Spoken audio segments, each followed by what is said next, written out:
ده يعتبر واحد من أكتر المسلسلات المريبة أو المختلة اللي أنا شُفتها الفترة اللي فاتت، وده جاي من واحد بيحب يتفرّج على مسلسلات جرايم القتل والserial killers والحاجات دي كلّها، ونتيجة لإنه كمان أحداثه حقيقية، خلّى المسلسل مريب أكتر من العادي، وخلّى إن أنت وأنت قاعد بتتفرّج عليه أنت فعلًا مندهش إن الأحداث دي فعلًا حقيقي حصلت، والمسلسل ده أنا كنت متخيّله إن هو هيبقى dark شوية نتيجة للintroduction اللي كان معمول له والإعلانات اللي كانت نازلة له، لكن بصراحة بعد ما اتفرّجت عليه لقيته رايح في حتّة تانية خالص أسوأ بكتير مما كنت أتخيّل. لكنه في الآخر فعلًا مسلسل لازم تتفرّج عليه، وهو مسلسل Baby Reindeer مسلسل مكوّن من 8 حلقات وبيتعرض حاليًا على نتفليكس.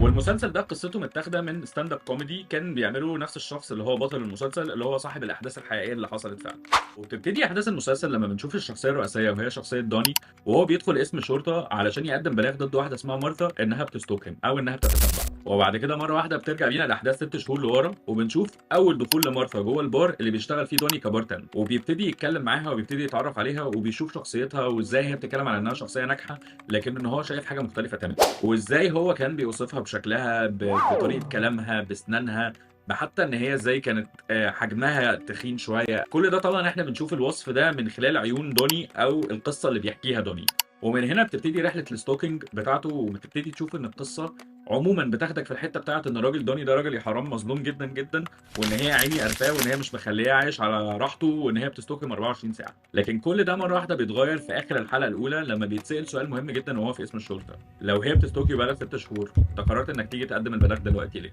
ومن هنا بتبتدي الأحداث إنها تاخد منعطف مختلف تمامًا، وبنبتدي ندخل زي في roller coaster أو دوّامة بتحصل فيها أحداث درامية مختلفة بتخلّي فكرتنا تتغيّر في خلال ال7 حلقات.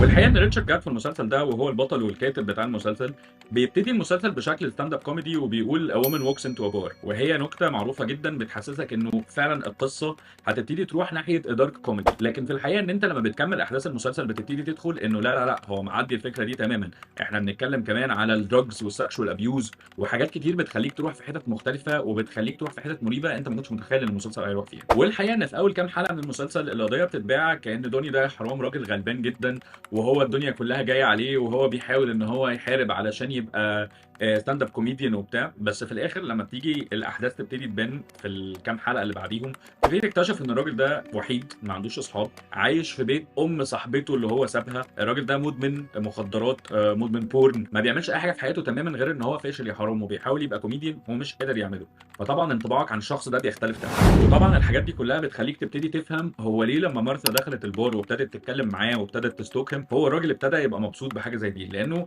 ابتدى يحس إن في قيمة أو ابتدى يحس إن في حد مهتم بيه، حتى لو الحد ده هو ما بيحبوش، بس الشخص ده ابتدى يدّي له اهتمام هو فعلًا محتاجه في حياته.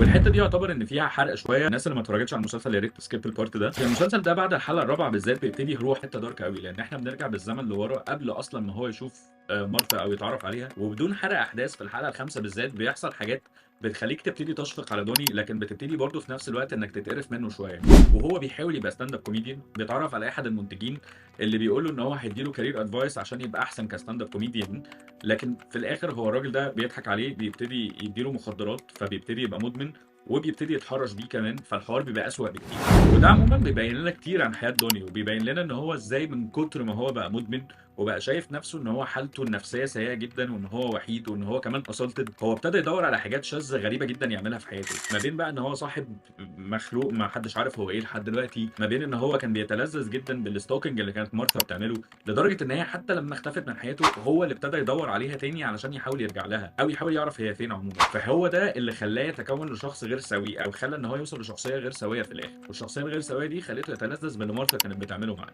وبنشوف في النهاية داني إن هو بيفضل حابس نفسه في كل التراما اللي حصلت له قبل كده، بيفضل حابس نفسه في الأحداث اللي حصلت له مسبقًا، وبنشوفه إن هو مش عارف يطلع براها، وفي حتة معينة كده بتبتدي تحس من شخصيته إن هو شايف إن هو يستحق اللي بيحصل له أصلًا، فدي حاجة بالنسبة لي كانت مريضة جدًا جوّه شخصيته، وهو مش عارف يطلع منها لحد دلوقتي. وبالنسبة لي الصايع جدًا في نهاية المسلسل ده مش بس إن هو بتقول لك إنها دايرة بتسلم دايرة، أو إن هي أجيال بتسلم أجيال زي ما إحنا بنتريق ونقول، وإن هي زي ما كانت بتstalk him هو هيبتدي يstalk حد تاني، لكن إن هي بتقول عمومًا إن الرحلة بتاعة الabuse ما بتخلصش عند شخص واحد، وإن الشخص اللي بيتم بيتم الاعتداء عليه هو برضه بيبقى شخص غير سوي، فبيبتدي يبقى شخص غير سوي مع ناس تانية وهكذا، وإن الرحلة دي فعلًا ما بتقفش إلا لو اتعالج نفسيًا. ويمكن ده اللي بالنسبة لي الرسالة اللي نجح فيها المسلسل ده، على قد ما هو كان مسلسل دارك أوي وسوداوي أوي ومريب بأحداثه، لكن هو نجح إن هو يبين لك فعلًا إن رحلة الاعتداء على شخص أو الabuse عمومًا بيوريك إزاي التراما أو المعاناة اللي بيعدي بيها أي بني آدم إزاي بتفضل جواه لمدة سنين كبيرة، وإزاي بتخليه مش عارف يتعامل، وبتأثر على قراراته الشخصية وقراراته العملية، وبيخليه إن هو فعلًا يبتدي يتلذذ بحاجات هي ممكن ما تبقاش صح، هي ممكن ما تبقاش منطقية. ورحلته مع مارثا على قد ما هي كانت مريبة بالنسبة لناس كتير جدًا، على قد ما هو كان بيتلذذ بيها، لأن هو حاسس فعلًا إن هو كشخص مُعتدى عليه أو كشخص مدمن، هو محتاج حاجة تدّي له الاهتمام اللي هو محتاجه. في النهاية يعتبر بيبي ريندير واحد من أحسن المسلسلات اللي أنا شُفتها في الفترة اللي فاتت، لكنه هو مسلسل مش لأي حد، مسلسل فيه sexual assault، مسلسل فيه مخدرات، مسلسل فيه دراما غامقة جدًا أو dark أوي الناس كلها مش هتقدر تستحملها، لكن هو بالنسبة لي من المسلسلات اللي قدرت فعلًا تقدّم قضية غريبة جدًا، لكن قدّمتها بشكل حلو أوي. طبعًا أنا مش هاقدر أتكلم على التمثيل، مش هاقدر أتكلم على أداء، اللي عملت دور مارثا بصراحة عملته حلو جدًا. أنا كان بالنسبة لي الشخص المريب وهو الشخص الأساسي اللي هو ريتشارد جاد اللي عمل دور دوني، هو بالنسبة لي إن هو قدر إن هو يقدّم المسلسل تاني بكل الدراما البشعة اللي عدّت عليه في حياته، وقدر يطلّعها بالمنظر ده تاني، يreact نفس المشاهد تاني قدّام الكاميرا، ده بالنسبة لي خلّيته في حتّة تانية خالص. هي حتّة مريبة جدًا، هو مريض نفسي إن هو يقدر يقدّم المشاهد دي تاني، لكن بصراحة هو نجح في تقديمها، وخلّى المسلسل ده بال8 حلقات بتاعه واحد من أنجح المسلسلات اللي نزلت في 2024. مسلسل بجد يستحق إنّك تتفرّج عليه، لكن برضه هارجع وأقول لك تاني، هو مش لكل الناس.